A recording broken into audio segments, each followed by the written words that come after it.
Hey everyone, how's it going? Welcome to the channel. Dylan here. We have a major update today from General Jack Keane that you do not want to miss. He just came out and is analyzing the US-Iran conflict as the ceasefire enters an 8th week, giving us all the latest details on the war going on in Iran and what you should know about what's taking place. So we're gonna General Jack Keane. Here we go, guys. Thank you very much.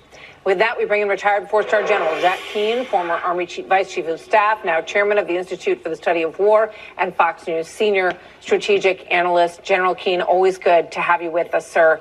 Thank you. I want to go to something that that your organization published earlier this week, which basically says that the IRGC commander, Vahidi, feels that sort of time is on his side, that the status quo in some ways works to their benefit, quoting, "It's a favorable situation that advances their objectives, such as solidifying Iranian control over the Strait of Hormuz and maintaining the Iranian nuclear program." And yet we hear from the president that he is trying to get a fire lit under them to get this done. Where do you see that going? Yeah, well, certainly we're in almost the 8th week now of a ceasefire, and President Trump has rolled up his sleeves and he's got his team focused on trying to get a peace deal here. And I think the people that our negotiators are talking to are indicating to them that they want to make a deal. But I believe there's real tension in the organization of the regime itself, and the military guys really have the leverage, and that's Vahidi, who you mentioned, the Institute for Study of War identified as the kingpin here. And you can see what he is doing to undermine negotiations.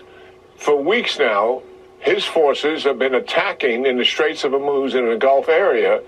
As we were trying to ease shipping through there, kind of do it quietly, we can do that under this ceasefire. It's not a violation of it, certainly, to move shipping in the lane that we cleared. And we've moved a lot of them through there, some 70 plus. But he's been attacking them, and we've been obviously responding to that. They shot down one of our drones that was flying in international waters just recently, and we went after the air defense system, the command and control system that did that. They fired at the Arab states from time to time, at U.S. bases this week, all undermining negotiations. And then we have this debacle going on in Lebanon. April the 17th was the beginning of the special ceasefire in Lebanon with terms of agreement, and almost immediately Hezbollah has violated. So here we are, much less than 2 months, and as we indicated, they have fired rockets and drones 2,400 times into northern Israel, over 300 wounded civilians. Many of the towns in northern Israel and villages have had to be evacuated. Israel cannot sustain that, Martha. Nobody could. We couldn't sustain any attack across our border into our southern towns if drones from a cartel did something like that. So Israel responded, and they kept coming, and then they decided to expand. And as a result of that, what happened? Hezbollah appeals to Iran after we've killed 3,000 of the Hezbollah fighters. Now remember, this is a ceasefire. And the Israelis are in a defensive mode, only able to attack when an attack is imminent or there's one being executed. Otherwise, they can't conduct offensive operations. But they will. So it seems like the military objectives that Trump wanted to do were actually successful. Pushing out to conduct an offensive operation and go after the stronghold to see if they could finally shut this thing down. And that's when the Iranians told the president they were going to stop negotiations. So the president got involved and settled a new ceasefire. In my view, it's going to be violated by Hezbollah initially, just as the previous ceasefire has been violated. So who is charging Hezbollah to do what they're doing? The IRGC is. They supervise the proxies. Yeah. Vahidi has his grip on them. That's the reality of it. So they are undermining negotiations, to be sure, and that's the tension in the regime that the administration is facing, for sure. And absolutely right, the more you drag this out, their idea here is that if they can drag this out closer to the elections in the United States, and they watch what we're doing here like a hawk, they're very tuned into us. They believe, just like Russia and China believe, that if you ever get in conflict operation with the United States, what you have to do is weaken the political support for that operation with the American people. And that's what this has a lot to do with. So what they're saying to us, we get closer to the election, it's less likely that President Trump would conduct military operations if the negotiations just blow up. Well, I think that's likely to be a miscalculation, as far as I'm concerned, in terms of how they're interpreting President Trump. So, I mean, essentially, from what you're saying, they keep attacking, even though we're in a so-called ceasefire. We respond defensively to their breaches of this ceasefire.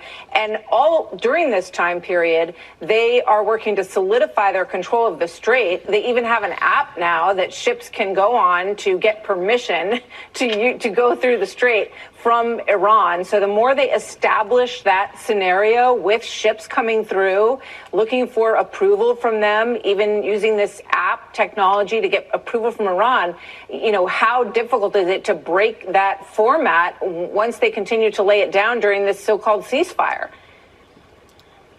Yeah, they recognize it exceeded their expectations, frankly, what happened. They seized the Straits of Hormuz largely through intimidation and coercion, and they were able to get control of it. And as a result of seizing the Straits of Hormuz, remember what happened? We went to a ceasefire. Right. And that, I think, emboldened them as a result of it. They told us that they would go into negotiation with us and work out a deal to open the Straits of Hormuz. That's what enticed us into the negotiations. That didn't happen, and then we slapped a naval blockade on them. But yeah, they want to normalize their control of the Straits of Hormuz as much as possible. And I would suspect one of the tension points in the negotiation is over the fact that they still want to have some organizational control over it, and that is absolutely hands off as far as President Trump and his team, as it should be. We want them. This is international waters, freedom of navigation. They have no right to make any territorial claims here whatsoever. I think at some point here, we're going to need to take a hard look at returning to military action here if we're going to move these people in the right direction. Well, we know the hostile rhetoric and behavior from Iran's extremist leaders. The U.S. has now launched multiple strikes against threats inside of Iran over the last week, countering drone missile attacks. Of course, a lot of it surrounding the Strait of Hormuz. According to President Trump, peace talks continue at a rapid pace, despite public statements from Iran to the contrary, claiming that they have been suspended. Here with reaction, Fox News senior strategic analyst, our friend General Jack Keane is with us. The president just put out, too, that he feels that the hardliners have been marginalized. You see the attacks. There's been 3 specific attacks that the president has ordered in the last week. How do you interpret what's happening? Where do you think this is going to land when all's said and done, General? Yeah, well, first of all, the president is obviously sticking with the diplomatic path here, and he's trying to make it work. And to make it work, he's trying to get all the ceasefire violations under control. And what you're pointing to is that for several weeks now, the Iranians have been conducting attacks in the vicinity of the Straits of Hormuz and also against our U.S. bases and Gulf allies, all in violation of the ceasefire. Drone attacks to try to go after shipping, ballistic missile attacks going after bases, and we have defensively acted against those. What the president does, the way this works, he is giving full authority to Admiral Cooper, the Central Command commander. He doesn't have to ask permission to shoot at Iran because they're doing something aggressive or offensive. He has full authority to respond to that within the means that he wants to apply because they trust him. And that's the way President Trump has always worked with his military commanders. And Cooper's done a great job with that. And then we have the other piece to this. There was a ceasefire on April the 8th that goes overall dealing with Iran, and that's what Iran has been violating these last several weeks. But then there's another ceasefire, Sean, that dealt with Lebanon on April the 17th. And since April the 17th to date today, Hezbollah has fired 2,400 rockets and drones into northern Israel, so much so that the inhabitants of the northern towns and villages have had to evacuate. Wow. There have been 300 wounded civilians and 1 killed as a result of that. inside Lebanon, there's been 14 IDF soldiers killed, all under the terms of agreement of a ceasefire. And that is absolutely ridiculous. And then the Iranians today got up on their high horse and said, well, we're not going to negotiate at all unless you curb Israel's behavior. I mean, that's pretty shocking, given the fact that Hezbollah has been violating the ceasefire and the Israelis are in a defensive crouch, not able to conduct offensive operations. The result of that is President Trump has brought both sides to a halt. At least we've got a verbal agreement. I know Israel will abide by that agreement. We have plenty of evidence since April the 17th that Hezbollah will not. And I'm assuming the president, if Hezbollah violates this like they have in the past, that he'll let Israel loose and do what they need to do to adequately defend themselves and also conduct some offensive operations to take this capability. Back to the main event, obviously, is trying to work through the diplomatic channels. And as you mentioned, the political side seems to be comfortable with trying to make a deal. The IRGC side, they are the ones who are doing all of what I just mentioned. They supervise and direct Hezbollah, and obviously the attacks in the Straits of Hormuz, the IRGC is doing that themselves. So yes, there seems to be a contradiction there between the political and the military. Now, the problem is IRG seems to have final control, at least with the Ayatollah, and it remains to be seen what happens here. The president, I think, is doing the right thing in saying this. Look, I have some patience here. We're going to work through this thing. And he's going to give them ample opportunity to come together and make what he considers the perfect deal. And likely the reason why the MOU is held up, Sean, is over the Straits of Hormuz. Likely the words may not be exactly the way we want them because Iran wants to still maintain some control over it. Also, Iran has stated publicly many times they want money up front as a sign of goodwill, quote unquote. And President Trump's not going to do that. And I would imagine the Iranians have some words in the MOU that are not satisfactory to President Trump when it comes to nuclear, all things nuclear. So I think he said it may take another week to get the MOU. Remember, this is just a draft to go into a 60-day clock for negotiations. That's kind of where we are. The one thing I'd add to what I just said, Sean, you know this. The Iranians are playing a game here with us. They want to stretch this out as close to the midterms as they possibly can, believing that if they do so, it's less likely or not likely at all that the president would ever trigger military operations that close to the political event.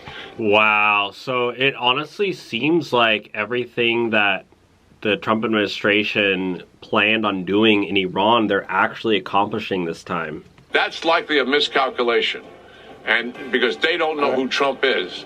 That's exactly what he did after the 60-day warning he gave Israel. He gave the Iranians prior to the 12-day war. On the 61st day, he green-lighted Israel to attack. All right, General Jack Keane, great analysis as always. Thank you for being with us. Wow, guys, that's crazy. So over to the map, Jillian, we go from news from over the weekend. Come on over here and I'll tell you what's happening. Remember, Iran has claimed territorial claim, international waters of everything you see in pink. Whether or not and how long that upholds itself, we'll find out.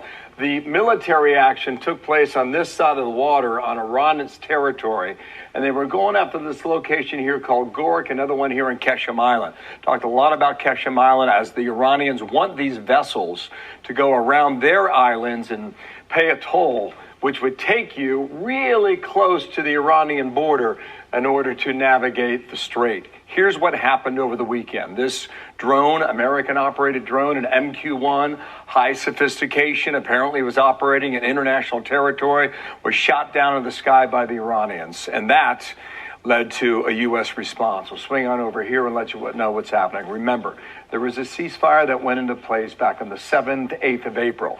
Since that time, things were pretty relatively quiet, I would argue, until about a month ago, all right? May 7th, that's when the U.S. strikes these Iranian missile and drone strikes on behalf of the Navy destroyers. Then last week, in fact, about a week ago today, CENTCOM was seeing these mine-laying ships in the Strait of Hormuz, and the U.S. military went after a number of sites. Then on Wednesday, we hit other radar and military facilities. Then this was the activity from Saturday and Sunday, all right? CENTCOM hit these Iranian drone sites. After that drone was shot down, all that activity I just showed you over on the map took place. So that's where we are right now. But for the moment, despite the tit for tat, the ceasefire is holding. General Jack Keane's here. And General, great to get you on today, and hello to you. There are reports out of Tehran in the last hour saying that if the Israelis do not stop hitting Hezbollah targets in Lebanon, there's no more talking, and they will open up new fronts in this war if you do not listen. How do you read that on its face right now, General? Well, on the face of it, despite the board briefing, which is excellent, the ceasefire is not holding, Bill. Let's face it. I mean, Iran is doing everything they can to disrupt the Straits of Hormuz even further. Why? Because we've been passing shipping through there, to be sure, and that's not a violation of any ceasefire. Iran has taken very aggressive actions, and we are defending ourselves against it quite handily, as you point out there. And just so our audience gets a grip on what is actually happening here, we had a ceasefire on April the 8th overall, and then a more specific ceasefire on April the 17th in Lebanon. And since April the 17th to today, the Iranians have fired over 2,400 missiles and drones into northern Israel. Wow. That is more than what Israel had to defend against during the 5 days when we were at war. That's actually crazy, guys. I don't think anybody's realizing that. Significance of it. And is that a ceasefire? Are they holding to that? Mm-hmm. Obviously they're not. I mean, it's absolutely laughable that they're saying that what Israel is doing to defend itself is in violation of the ceasefire. We got to call it out for what is really happening here. And listen, give the president a huge amount of credit here. He's exercising some real strategic patience, trying to get a deal here. And he knows full well at some point he could run out of patience. One, because of their seriousness is lacking in getting down to the real terms of the deal, and we're going to find out over time. There's no reason to even speculate on what those terms are because we don't know. But the second thing is, he's right when he talks about holding the cards here.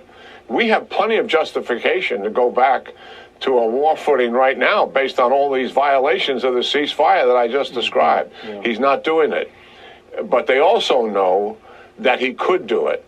And if this behavior continues, it certainly undermines anything the Iranians are saying, Bill, about the seriousness of their wanting to make a deal. Yeah. And they're using, I think, this pressure to think that that's going to force us into making a deal sooner and making it more in terms of what they want to achieve themselves. Okay, so I'm going to take it back. Last Friday afternoon, we're all waiting for news out of the Situation Room.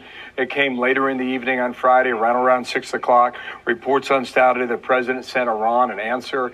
And this is what the New York Times is reporting about that response. They write the following: Trump's changes, a new, tougher proposal, were potentially intended to speed up the process by putting pressure on Iran to accept the framework already sent to Iran's supreme leader. Can you shed light on what that response might have been, sir? I think we just can speculate about it. We don't know the specifics of it. But one of the barriers has always been the Straits of Hormuz, and they want to have some level of control over that in organizing it. Maybe remove the fees, but if they're still telling ships when they can go and what time to go, et cetera, and where to go, that's obviously control. We want none of that. We don't even want the implication there. What would be preferred would be if Iran made a statement that it is territorial, it is international waters, not territorial waters that they claim it to be, and it's freedom of navigation. Mm-hmm. I doubt seriously they would agree to a statement like that, but at least remove any threat that they're going to stay in some kind of organizational control over. The other stuff, I'm assuming, has something to do with nuclear and whether they're fully committed in the memorandum of understanding that we're trying to get them to sign, that there is a commitment there to ridding themselves of the nuclear capabilities that they have. Okay, sir, if just I speculation could, on our part. I just want to characterize, you have a lot of good sources on this war. Are you more optimistic today or less optimistic than you were, say, at the end of last week? I mean, I feel like personally that this war is just coming to like a slow end. I don't see it ramping up. It's been 8 weeks since the ceasefire. I don't see it escalating anytime soon. And I personally think that it's going to just kind of die out. Well, I've always cautioned whether we can really make a deal with these guys or not. Because I think they're playing for time here, trying to drag this out. If 60 days gets us to the end of July, they want to drag it out likely even further. In their mind, they think the closer they get to the midterm elections, the less likelihood that the president would ever react to a negative deal with returning to military operations. I think that has a lot to do with their strategy. My own judgment about that is I believe they're miscalculating once again. Remember, we did the 60-day thing with them once before. Sure. This was prior to 12 June hostilities going on for our audience to understand. And he gave them 60 days. And what did they do? They did not fulfill the deal. On the 61st day, he gave the green light to Israel to attack Iran. So I believe we're on the path for their